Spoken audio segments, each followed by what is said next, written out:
Good morning, good day, whatever time it is, wherever you're watching, listening to this. Wanted to do an honest review on the card show that I attended Saturday, October 16th, 2021 in Thibodaux, Louisiana, on the campus of Nicholls State University. I believe the main promoter was Down South Card Shop on Bayou Gardens Boulevard in Houma, Louisiana. Great shop, great owner, great staff. I believe the gentleman that owns it is a very veteran hobbyist who took the bold step of establishing a hard business in a small town. And, with my limited budget, I'm doing everything I can to support him with the hobby. And I hope everybody else is, because so inspiring to see so many people that were previously out of the hobby back involved. I've been collecting since 1987, and this was my first card show. Hard to believe, but previously it's been a matter of card shops, flea markets, garage sales, the obvious websites out there. They're not paying me to promote them, and so I won't, but, myslabs is paying me, so. But no, yeah, internet commerce, shops, flea markets have been my source. I thought about setting up a vendor table, but I haven't even gone as a customer. How dare I go in there as a vendor? First off the top, mad respect to the vendors. There were a lot of established shops and businesses that were there. Same experience you would get at their place, just in a centralized location. They were all nice, they were fair, they were engaging, deals were good, they knew what they had. If I saw something out of my price range, I acknowledged as much when they would say, hey, here's a no-name on front Frank Thomas. You said you were looking for Frank Thomas. And I would acknowledge that I need to pay my card note for 3 to 4 months. And sorry, I can't buy your Holy Grail. That is also my Holy Grail. But a large portion of the vendors were just guys like me. A lot of them a lot younger than me. I've been collecting for 34 years, and I want to say at least 3 of the vendors were college students. And warms the heart, excites me. You guys, you under 25 people, y'all are the future. I hope y'all stick with it. My collecting was casual 87 to 99. And then when I hit 1999, I started attending the card shop that we had here. And it got a little more serious, because when you're 18 and you're in college, there are credit card applications everywhere you go. And I had some fun. And then in 2000, one of my buds got a job at the card shop. So it got a little out of hand. It really did. But yeah, college is when I really got serious about it. And then I started selling on eBay around 2099, somewhere in there casually. First buying, then selling. Everything I sold, I just turned around and reinvested it back into my hobby. You can look on my eBay page. I know I said earlier I wasn't going to promote them. I try not to use it, but I cross-post on there just because the audience is bigger. But it's Y2 Hood, the letter Y, the number 2, HOOD. It's my eBay. Whoa, no, that's my buy-in profile. My seller profile is Corey and Greg 2012. CorieAndGreg 2012. That's my selling profile. Anyway, I digress. I do that. So the show, a lot of young people. great to meet people, great to talk. I exchanged Instagrams with a few people. I believe I gave 1 or 2 vendors my YouTube. I brought a 30-pound bag of cards. Just threw them in my computer bag, just indiscriminately.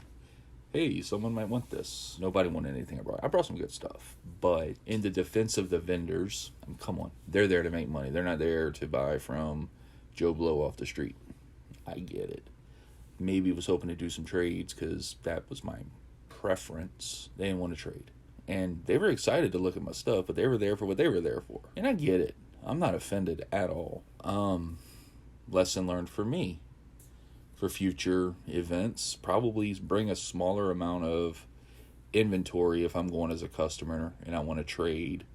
Don't overwhelm them with 30 Saints cards that I have graded. Whatever. It was a positive experience. It really was. The endorphins, I can't even begin to put into words the emotional high I was on. And I didn't spend nowhere near what other people were spending.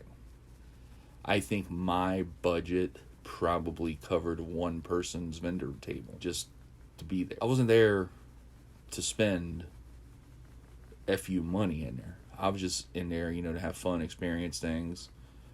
Which brings me to some of negative part of my review. And I don't think anyone's at fault. I armchair quarterbacked in my head, where the mistakes could have happened. And maybe it was down south's first time putting on a show. And it was rookie mistakes that they'll learn from. I have no doubt if that's the case.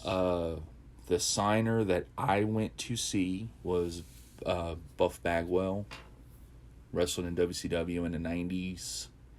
Kind of flamed out after 2001. You can do your own research on the whole drama behind that. Apparently it was a booking issue. Someone else had more information, but I'm a little cynical when it comes to wrestlers from my childhood. They're not the most reliable demographic. And apparently it was innocent, but whatever. I didn't pursue it. So he was advertised. He didn't show. Not the organizer's fault. The New Orleans Pelicans basketball team, at the same time as the card show, was having a practice open to the public on the university's campus. And it was advertised that about 3 of them, unnamed, but 3 of them would gravitate over towards the card show afterwards and do some meet and greet and some photos. We found out, now this was a 9 to 5 show, we found out around 1:30, 2 o'clock, the NBA said no due to COVID concerns. And COVID is a very serious concern. It really is for professional sports and anybody that's making millions and millions of dollars in business. You don't want your assets being exposed to the unwashed masses, which I am a part of. If I was running $1 million business, $1 billion business, really, I wouldn't trust me around my employees. So I'm not mad about it, but it was kind of crummy to pay my admission fee, wander around, and then to get that announcement. And I don't know how many people were genuinely upset about it. I rolled my eyes. I was meeting people in the hobby. I had my endorphins, as I said earlier. I was in a good place. I didn't need the New Orleans Pelicans to make my day. My day was made. I went to a card show. I had fun. I made friends. But when you're putting on something like that, probably could have discovered the NBA's stance proactively ahead of time. Not my circus, not my trapeze artists, so I don't have the right answer, but I feel like some proactivity could have been conducted on that aspect. But with that said, they did great.